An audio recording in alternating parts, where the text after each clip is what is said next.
that we need to talk about the octopus. You need to talk about the octopus. The line that kept coming up, across everything is that these creatures are basically alien life forms that just happen to live here on Earth. That's a great way to put it, because when scientists look at the biological blueprints we take for granted, the vertebrate model for us, for birds, for fish, the octopus just shatters the mold. Right. So our mission today is to go beyond just saying, oh, they're smart, and really unpack the specific biological superpowers that make them so absurdly special. So this is like the engineering review of evolution's weirdest experiment. Exactly. You need to cover the systems that set them apart. Their circulatory system, for one, their completely distributed intelligence, and then the thing that sounds like pure science fiction, their ability to literally rewrite their own code using RNA editing.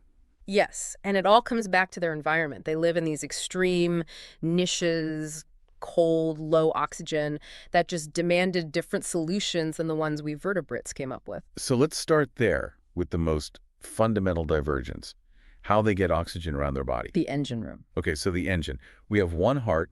The octopus has three.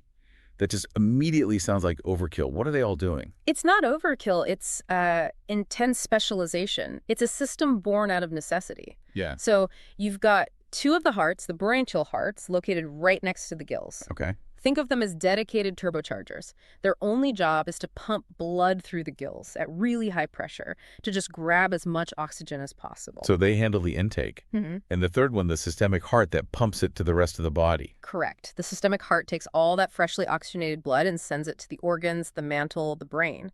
But this is where the design creates this really fascinating problem, a major constraint. And this is the part I couldn't get over.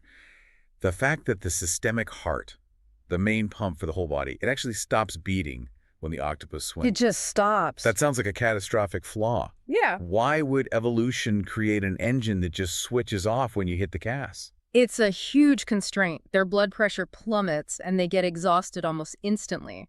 That is exactly why you see them crawling along the ocean floor most of the time. Right, using their arms? Yes, because sustained swimming is just too costly. But it's a trade-off they have to make because of their blood chemistry. The famous blue blood. We've all heard that trivia point, but what's the actual biochemical reason behind it? It all comes down to the molecule that carries oxygen. We and most vertebrates use hemoglobin. It's iron-based. When the iron oxidizes, it rusts. That's why our blood is red. Yeah. Octopus blood uses a different molecule called hemocyanin, and it's based on copper. Copper. When it binds with oxygen, it turns this kind of striking pale blue.